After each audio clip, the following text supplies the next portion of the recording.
we are going to see about project metrics. So metrics means measuring the quality. So in this project metrics, we are going to see about introduction, effort variance, schedule variance, effort distribution across bases. So let's move on to the introduction. So what is the meaning of project metrics in the sense? So we have to talk about the project. So project அப்படின்னாலே அது எதில் start பண்ணோம்? It start from the requirement gathering and end at the end in the product release. So ஒரு ப்ராஜெக்ட்னு இருந்துச்சு அப்படின்னா we have to talk about some bases. Phases இருக்கும் இல்லையா? First எடுத்தோடனே requirement collection and then analysis and then planning. After that you have to follow டிசைனிங்க்கு அப்புறம் coding. So coding after coding you have to test and final after testing you have to release the ப்ராடக்ட்டை நம்ம சக்ஸஸ்ஃபுல்லாக launch பண்ணுவோம். After that we have to maintain the project. So customer கைக்கு reach ஆனதுக்கப்புறமா if there is any correction or if there is any modification you have to take over it. So அது maintenance period சொல்லுவோம் இல்லையா? So altogether ஒரு project requirement கேதரிங்கில் start பண்ணி ஒரு product ரிலீஸில் end up ஆகணும் இல்லையா? ஸோ அப்போ ஒரு பிளானிங் அப்படி ரெக்யர்மெண்ட் கலெக்ஷனுக்கு அப்புறம் பிளானிங் சைக்கிளில் we have to talk about the scope of the project. So ஒரு ப்ராஜெக்டோடைய ஸ்கோப் என்ன, அதோட எய்ம் என்ன அப்படிங்கிறது நம்ம பிளானிங் டைம்லேயே we have to determine it. ஏன்னா பிளானிங்லேயே அது பக்காவாக இருந்தால் தான் அதை தொடர்ந்து வர எல்லா பேசஸ்லேயுமே we can follow it correctly இல்லையா? ஸோ அப்போது ஒரு ப்ராடக்டுடைய குவாலிட்டி அப்படிங்கிறது டிபெண்ட்ஸ் ஆன் பிளானிங். ஸோ அந்த ப்ராஜெக்டுடைய பிளானிங் பேஸை பொறுத்து தான் அதை தொடர்ந்து வர மற்ற விஷயங்களுமே மாறும் இல்லையா? ஸோ இப்படி நம்ம ரெடி பண்ணுற project scope translated into size estimates. So size estimate பண்ணணும். ஸோ அந்த ப்ராஜெக்டுடைய ஸ்கோப்பை பேஸ் பண்ணி we have to estimate the size of that project, that is quantum of the work to be done. அந்த ப்ராஜெக்ட்ல நம்ம எவ்வளோ நம்பர் ஆஃப் எஃபோர்ட் இன்வால்வ் பண்ணணும் அப்படிங்கிற அந்த குவான்டம் ஆஃப் ஒர்க்கினுடைய அளவை நம்ம நிர்ணயம் பண்ணணும். ஸோ அது அந்த ப்ராஜெக்டுடைய எய்மை பொறுத்து அந்த சைஸை எஸ்டிமேட் பண்ணணும். ஸோ அந்த சைஸை பேஸ் பண்ணி next we have to estimate the effort. So okay, அந்த ப்ராஜெக்டுடைய சைஸ் கேட்டகரி, ஒரு ப்ராஜெக்டுடைய சைஸ் பார்த்தோம்னா ட்ரிவியலாக இருக்கலாம், ஸ்மாலாக இருக்கலாம், லார்ஜாக இருக்கலாம், வெரி லார்ஜாக இருக்கலாம், எக்ஸ்ட்ரீம்லி லார்ஜாக இருக்கலாம். ஸோ இப்போ ஒரு ஸ்டூடெண்ட் லெவல் ப்ராஜெக்ட்னு எடுத்துட்டோம்னா it comes under trivial project. So ஒருத்தர் ஒரு 2 பேர் சேர்ந்து ஒரு ஒர்க் முடிக்கிறாங்க அப்படின்னா that comes under trivial project. So likewise small, very large in the sense more number of members have to be involved. So அதில் இருப்பாங்க. எக்ஸ்ட்ரீம்லி லார்ஜ் அப்படின்னு எடுத்துட்டோம்னா ஒரு சயின்டிஃபிக் ரிலேட்டட் ப்ராஜெக்ட் எடுக்கிறோம் அப்படின்னா ஒரு ரியல் டைம் பேசிஸில் ஒரு ப்ராஜெக்ட் எடுக்கிறோம் அப்படின்னா that comes under very large project. So அப்போ ஒரு ப்ராஜெக்டுடைய ஸ்கோப் அதனுடைய வேல்யூவை டிபெண்ட் பண்ணி தான் அதனுடைய சைஸை எஸ்டிமேட் பண்ணுறோம். ஸோ அந்த சைஸை பொறுத்து we have to form an effort estimation. So அப்போ ஒவ்வொரு ப்ராஜெக்ட்டுக்கும் எஃபர்ட் வேரி ஆகும் இல்லையா? ஒரு சின்ன லெவல் ப்ராஜெக்ட்னு எடுத்துக்கிட்டோம் அப்படின்னா ஒரு ஸ்டூடெண்ட் 2 ஸ்டூடெண்ட்டை வச்சு முடிக்கிற இடத்துல ஒரு எக்ஸ்ட்ரீம்லி லெவலில் எடுக்கிறோம் அப்படின்னா more number of team members have to be involve இல்லையா? ஸோ அப்போ ஒவ்வொரு பேஸ்லையுமே அந்த ஸ்டாஃபிங்கோ இல்லை அதுக்கு நம்ம இன்வால்வ் பண்ணுற காஸ்ட் இல்லை அதில் யூஸ் பண்ணுற டூல்ஸ் அதனுடைய எஃபோர்ட்டை வந்து வேரி ஆகும் இல்லையா? ஒவ்வொரு லெவல் ஆஃப் சைஸுக்கும் ஒவ்வொரு மாதிரியான ப்ராஜெக்ட்டுக்கும் ஒவ்வொரு மாதிரி இருக்கும் இல்லையா? ஸோ பேஸ்ட் ஆன் ப்ரொடக்டிவிட்டி, அந்த அவைலபிள் ப்ரொடக்டிவிட்டியை பேஸ் பண்ணி நம்ம எஃபோர்ட் எஸ்டிமேஷன் பண்ண வேண்டி இருக்கும். ஸோ அப்போது இந்த மாதிரி விஷயங்கள்லாம் ஒரு ப்ராஜெக்ட் மெட்ரிக்ஸ் அப்படின்னு இருக்கும். இனிஷியல் லெவலில் ஒரு ப்ராஜெக்டை நீங்கள் ஸ்டார்டிங் எடுத்தோடனே நீங்கள் வந்து இந்த மாதிரி அதோடைய சைஸ் எஸ்டிமேட் பண்ணுறீங்க, அதோட எஃபோர்ட்டை எஸ்டிமேட் பண்ணுறீங்கன்னா that effort is known as baseline effort. So after that அதுக்கப்புறம் நம்ம ப்ராஜெக்ட் ஸ்டார்ட் பண்ணியாச்சு, அதோடைய ப்ராக்ரஸ் மூவ் ஆக ஸோ அதனுடைய ப்ராஜெக்டுடைய ஸ்கோப் மேபி சேஞ்ச் ஆகிறதுக்கு சான்சஸ் இருக்குது இல்லையா? இல்லை நம்மளோட அவைலபிலிட்டி ரீச் ஆகாமல் அந்த இடத்துல போகலாம். ஸோ அந்த மாதிரி டைமில் நம்மளோட எஃபோர்ட்டை திருப்பி நம்ம என்ன பண்ண வேண்டியிருக்கும்? ரீஎவாலுவேட் பண்ண வேண்டியிருக்கும். Again we have to estimate our effort இல்லையா? that effort is known as revised effort. So initial எஃபோர்ட்டுக்கு பேர் baseline effort. So reevaluated effort is known as revised effort. சரிதானா? ஸோ அப்போ நம்மளுடைய ப்ராஜெக்டுடைய ஸ்டார்டிங்கில் பேஸ்லைன் எஃபோர்ட்னு ஒன்று தேவைப்படுது. ஸோ அதை நம்ம ப்ராஜெக்ட் இருந்து ப்ராக்ரஸ் ஆக இல்லை இன்கேஸ் நம்மளோட ப்ராஜெக்ட்ஸில் சேஞ்சஸ் நடக்கும்போது நம்மளோட எஃபோர்ட்டில் ரீஎவாலுவேஷன் அப்படிங்கிறத அப்ளை பண்ணுறோம். that effort is known as revised effort. So அப்போ ஒரு ப்ராஜெக்ட் மெட்ரிக்ஸ் அப்படின்னு எடுத்துட்டோம் அப்படின்னா you have to talk about 2 factors. 2 factors ரொம்ப முக்கியமானது. ஒன்று எஃபோர்ட், இன்னொன்று schedule. So schedule is nothing but elapsed days between so many activities. ஒவ்வொரு ஆக்டிவிட்டீஸ்லையும் நம்ம கவுண்ட் பண்ணக்கூடிய elapsed days. elapsed daysனா என்னது? அந்த வேலையை ஆரம்பிக்கிறதுக்கும் அந்த வேலையை முடிக்கிறதுக்கும் இன்டர்மீடியட்டாக உள்ள அந்த டேஸ் கவுண்டிங்கை தான் என்னென்னு சொல்கிறோம் elapsed days. அப்போ ஒவ்வொரு வேலையும் செய்கிறதுக்கு எவ்வளோ நம்பர் ஆஃப் elapsed days தேவைப்படுது, அந்த ஓவரால் டைமிங்கை தான் என்னென்னு சொல்கிறோம் ஷெடியூல். அப்போ ஒரு பேஸில் நம்ம இன்வால்வ் பண்ணுறோம் அப்படின்னா இதில் என்ன பேஸ்னா இருக்கலாம், பிளானிங் பேஸாக இருக்கலாம், டிசைனிங் பேஸாக இருக்கலாம், இல்லை கோடிங் பேஸில் இருக்கும்போது கண்டிப்பாக இந்த 2 ஃபேக்டரை பற்றி நம்ம பேசணும். ஒரு ப்ராஜெக்ட் இருந்தால் இந்த 2 விஷயங்கள் தேவைப்படும் இல்லையா? ஸோ அப்போது ஒரு மெட்ரிக்ஸ், ஒரு ப்ராஜெக்டில் மெட்ரிக்ஸை நீங்கள் கேல்குலேட் பண்ணுறீங்க அப்படின்னா என்னென்ன மாதிரியான மெஷர்மெண்ட் தேவை? பேஸ் லைன் எஃபோர்ட், கண்டிப்பாக பேஸ் லைன் எஃபோர்ட் நீங்கள் நம்ம ஒன்று எவாலுவேட் பண்ணி வச்சுருப்போம் இல்லையா? பேஸ் லைன் எஃபோர்ட் அப்படிங்கிறது the actual effort and time taken in the beginning of the project work. நம்ம ப்ராஜெக்ட் ஸ்டார்ட் பண்ணுறதுக்கு முன்னாடி எடுக்கிற அந்த ஸ்டார்டிங்கில் எடுக்கிற அந்த எஃபோர்ட் அண்ட் டைமிங் தான் என்னது பேஸ் லைன் எஃபோர்ட். ஸோ அதை தான் என்னது ஆக்சுவல்.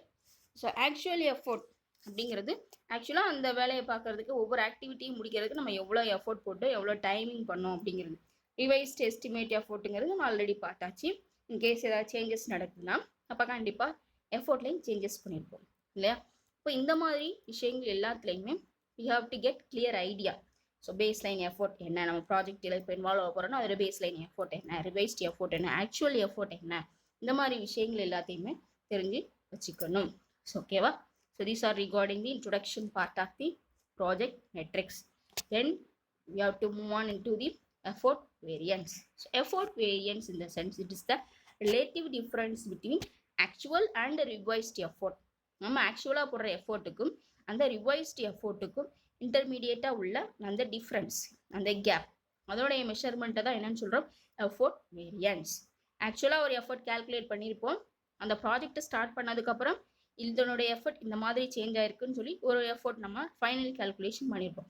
அப்போ ரெண்டுக்கு உள்ள டீவியேஷன் என்ன, அதை தான் என்னன்னு சொல்கிறோம் எஃபோர்ட் வேரியன்ஸ்.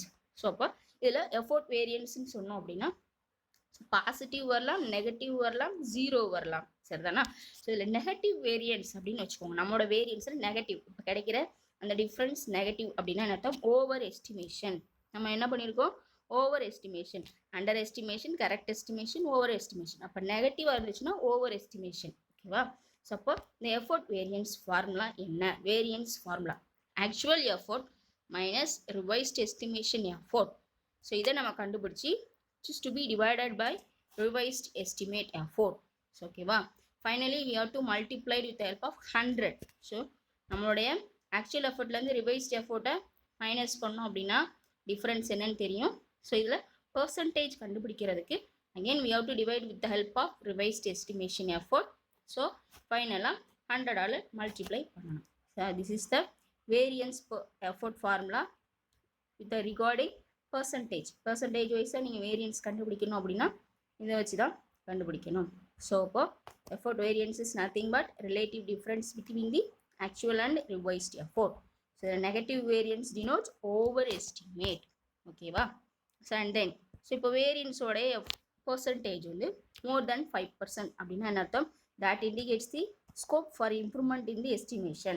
ஸோ அப்போ நம்மளோட எஸ்டிமேஷனில் ஸ்கோப்பை இன்னமும் இம்ப்ரூவைஸ் பண்ணணும் அப்படிங்கிற மீனிங் அர்த்தம். 0 to 5% அப்படின்னா ஆக்சுவலாக அக்செப்டபிள், அதை நம்ம அக்செப்ட் பண்ணிக்கலாம். வேரியன்ஸ் வந்து ஓகே, இவ்வளோ டிஃபரன்ஸை நம்ம ஏற்றுக்கலாம், நம்மளோட ஸ்கோப்பு கரெக்டாக தான் இப்போ போய்கிட்டு இருக்கு, ப்ராஜெக்டோட ஸ்கோப்புக்கு ஏற்ற மாதிரி தான் நம்மளோட எஸ்டிமேஷன் கரெக்டாக இருக்குன்னு அர்த்தம். இல்லை மோர் தென் 5% டீவியேஷன் இருக்குது அப்படின்னா அர்த்தம் கண்டிப்பாக நம்மளோட ஸ்கோப்பில் இம்ப்ரூவ்மெண்ட் காட்டணும், நம்ம ப்ராஜெக்டோடைய ஸ்கோப்லேருந்து ரொம்ப டீவியேட் ஆகி போய்கிட்டு இருக்கோம் அப்படின்னு அர்த்தம். சரிதானா? ஸோ இது சாம்பிள் வேரியன்ஸ் பர்சன்டேஜ். அப்போ ஒரு ரெக்யர்மெண்ட் இருக்குன்னா வேரியன்ஸ் பர்சன்டேஜ் எப்படி இருக்கலாம்? 7.1. This is just and sample case. Designing இருந்தால் 8.7. லைக்வைஸ் ஃபிக்ஸட் டிஃபெக்ட் ஃபிக்ஸிங் இருந்தால் 15% வேரியன்ஸ் இருக்கலாம். டாக்குமெண்டேஷன் ஸ்டேஜ் பொறுத்த வரைக்கும் 40% இருக்கலாம். டெஸ்டிங்கில் வேரியன்ஸ் ஷுட் பி 0% இருக்கணும் அதில். சரிதானா? நம்மளோட டெஸ்டிங் பக்காவாக இருந்தால் தான் டிஃபெக்ட்லெஸ் ப்ராஜெக்டாக நம்மளோடது இருக்கும் இல்லையா? ஸோ ஒரு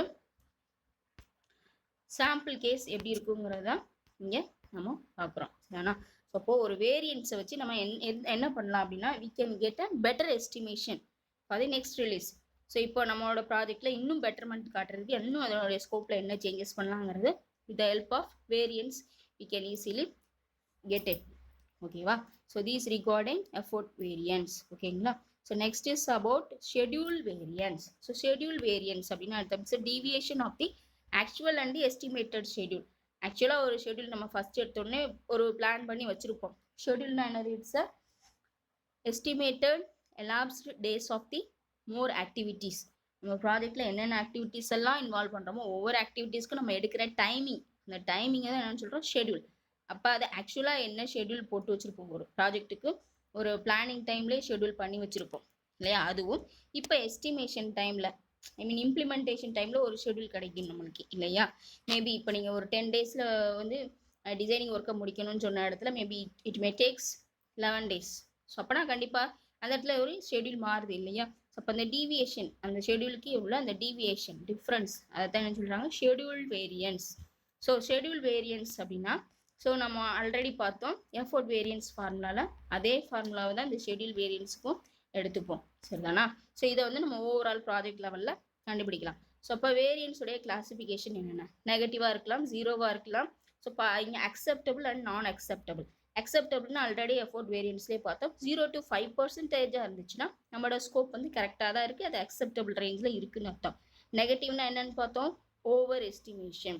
0 in the sense it's also a nominal range, கரெக்டாக தான் இருக்குன்னு அர்த்தம். நான் அக்செப்டபிள் அப்படின்னா நம்மளோட வேரியன்ஸில் ரொம்ப டீவியன்ஸில் இருக்குது, நம்ம கண்டிப்பாக எஸ்டிமேஷனை கம்ப்ளீட்டாக மாற்றியே ஆகணும் அப்படிங்கிறது தான். சரிதானா? ஸோ இதுக்கு அடுத்து நம்ம அதுக்குரிய டேபிளர் காலம்லாம் வைஸ் பார்த்தா நம்மளுக்கு புரியும். சரிதானா? ஸோ இதில் பார்த்தீங்கன்னா effort variance, schedule variance, probable result என்ன வரலாம்? இப்போ எஃபோர்ட் வேரியன்ஸ் எனக்கு 0 இல்லை அக்செப்டபிளில் இருக்குது, ஷெட்யூல் வேரியன்ஸு 0வாக இருக்குது அப்படின்னா என்ன அர்த்தம்? 0 ஆர் அக்செப்டபிள்னா என்ன அர்த்தம்? அது ஏற்றுக்கக்கூடிய ஒன்று, நம்மளோட ப்ராஜெக்டோட ஸ்கோப் கரெக்டாக தான் இருக்குன்னு அர்த்தம். இப்போ ஷெட்யூல் வேரியன்ஸ்னு பார்த்தாலும் 0 தான் இருக்குது. அப்போ போத் எஃபோர்ட்டு ஷெட்யூல் ரெண்டுமே 0 ரேஞ்சில் இருக்குது அப்படின்னா கண்டிப்பாக அது ப்ராஜெக்ட் வெல் எக்ஸிக்யூட்டட் ஸ்டேஜில் தான் இருக்குன்னு அர்த்தம். அண்ட் செகண்ட் ஒன் பார்த்தீங்க அப்படின்னா எஃபோர்ட் வந்து 0 ஆர் அக்செப்டபிளில் இருக்குது, ஷெட்யூல் அக்செப்டபிள். அப்போ கண்டிப்பாக என்னது? அக்செப்டபிள் ரேஞ்சில் இருக்குது அப்படின்னா ஸ்லைட்டாக இம்ப்ரூவ்மெண்ட் வந்து நம்மளுக்கு தேவை அப்படின்னு அர்த்தம். அடுத்து தேர்ட் ஒன் பார்த்தோம்னா அன்அக்செப்டபிள். எஃபோர்ட் வந்து எப்படி இருக்குது? எஃபோர்ட்டோட வேரியன்ஸ் ரொம்ப டீவியேட்டடாக இருக்குது, அன்அக்செப்டபிள் ரேஞ்சில் இருக்குது. ஆனால் ஷெட்யூலில் பார்த்தோம்னா அக்செப்டபிள் 0 ரேஞ்சில் இருக்குது அப்படின்னா என்ன அர்த்தம்? நம்ம வந்து இன்னமும் ஃபர்தராக அனலைஸ் பண்ணணும்னு அர்த்தம். நம்ம அண்டர் எஸ்டிமேஷனில் இருக்கோம், கரெக்டாக எஸ்டிமேட் பண்ணலை, அண்டர் எஸ்டிமேஷனில் இருக்குது அப்படின்னு அர்த்தம். சரிதானா? நம்ம போடுற எஃபோர்ட்டில் வந்து நம்மளுக்கு ரொம்ப டீவியேஷன் இருக்குன்னா அர்த்தம் கண்டிப்பாக நம்ம ஒர்க்கை வந்து தப்பாக கால்குலேட் பண்ணியிருக்கோம்னு அர்த்தம். இப்போ இன்னும் நம்ம ஃபர்தர் அனலைஸ் பண்ணி இன்னும் நல்லா எஸ்டிமேட் பண்ணணும்னு அர்த்தம். அடுத்து எஃபோர்ட்டில் ஷெட்யூலில் ரெண்டுமே அன்அக்செப்டபிள் ரேஞ்சில் இருந்தால் என்ன அர்த்தம்? போத் எஃபோர்ட் அண்ட் ஷெட்யூல் ரெண்டுமே அண்டர் எஸ்டிமேஷனில் இருக்குன்னு அர்த்தம். And fifth one effort negative ரேஞ்சில் இருக்குது, ஷெட்யூல் 0 ஆர் அக்செப்டபிள் ரேஞ்சில் இருக்குது அப்படின்னா என்ன அர்த்தம்? நெகட்டிவ்னாலே ஆல்ரெடி நம்ம பார்த்தோம் இட்ஸ் அண்டர் ஓவர் எஸ்டிமேஷனில் இருக்குன்னு அர்த்தம் இல்லையா? ஸோ அப்போ இப்போ நெகட்டிவ் எஃபோர்ட்டில் வந்து நெகட்டிவ் வந்திருக்கு, அப்போ over estimation. So and then ஷெட்யூலில் பார்த்தோம்னா 0 ஆர் அக்செப்டபிள். அப்போ ரெண்டுலேயுமே நம்ம இம்ப்ரூவ்மெண்ட் காட்டணும், போத் எஃபோர்ட்லேயும் ஷெட்யூலில் ரெண்டுலேயுமே நம்ம வந்து என்ன காட்டணும்? நம்மளோட இம்ப்ரூவ்மெண்ட்ஸை காட்டணும். And effort as well as schedule both and comes under negative means over estimation and over schedule. நம்ம போட்ட எஸ்டிமேஷனும் சரி நம்ம போட்ட ஷெட்யூலும் சரி ஓவராக இருக்குது, லிமிட்டை தாண்டி இருக்குது அப்படிங்கிற மீனிங். ஸோ லைக்வைஸ் இந்த கேட்டகரியில் நம்மளுடைய ப்ராஜெக்ட், நம்ம இப்போ ஒரு ப்ராஜெக்ட்டுக்கு அண்டர்கான் பண்ணுறோம் அப்படின்னா எந்த மாதிரி வேரியன்ஸ் இருக்குது அப்படிங்கிறத பார்க்கணும். ஸோ போத் 0 அக்செப்டபிள், ஸோ இந்த ரேஞ்சில் இருந்துச்சு அப்படின்னா நம்மளோடது well executed. Effort as well as schedule variance both comes under 0 variance means your project is in well executed manner. So and then next one. So இப்போ ஒரு எஃபோர்ட் எஸ்டிமேஷனோ இல்லை நம்மளுடைய schedule எஸ்டிமேஷன்லையோ variance நடக்குது அப்படின்னா அப்போ என்ன மாதிரி கொஷின்ஸ் எல்லாம் ரைஸ் ஆக சான்ஸ் இருக்குது? ஸோ இப்போது நம்மளோட எஃபோர்ட் வேரியன்ஸு எதனால் நடக்குது? நம்ம பண்ண தப்பான இனிஷியல் எஸ்டிமேஷனாலையா, இல்லை நம்ம பண்ண எக்ஸிக்யூஷன் ஏதோ புவர் எக்ஸிக்யூஷன்னாலையா, எதனால் நம்மளோட எஃபோர்ட்டில் இப்போ வேரியன்ஸ் நடக்குது? ஆரம்ப காலகட்டத்தில் நம்ம பண்ண எஸ்டிமேஷனில் தவறுகள் இருக்கா, இல்லை எக்ஸிக்யூட் பண்ணும்போது ஏதாவது தவறுதலாக பண்ணியிருக்கோமா எஸ்டிமேஷன்? ஸோ எதனால் அந்த எஃபோர்ட் வேரியன்ஸ் நடக்குதுங்கிற விஷயத்த ஃபோக்கஸ் பண்ணணும். அண்ட் தென் நம்மளுடைய இனிஷியல் எஸ்டிமேஷனில் ஏதாவது லேக் ஆஃப் அவைலபிலிட்டி இருந்திருக்கா, ஏதாவது மிஸ்ஸிங் லேக் அப்படின்னு என்ன அர்த்தம், இருக்க வேண்டியது இல்லாமல் போயிருக்கலாம். அப்போ அந்த இடத்துல வந்து எஸ்டிமேஷன் நம்ம தப்பாக பண்ணியிருக்கலாம். ஒன்று தேவைன்னு நினச்சி பண்ணியிருப்போம், இல்லை ஏதாவது ஒரு தேவைப்படுற விஷயம் அந்த இடத்துல மிஸ் ஆகிருக்கலாம் இல்லையா. ஸோ அப்போ அந்த மாதிரி விஷயங்கள் ஏதாவது நம்மளதுல இருக்குதா, இருந்ததுனால நம்மளுக்கு வேரியன்ஸ் நடக்குதா அப்படிங்கிறத பார்த்துருக்கலாம்.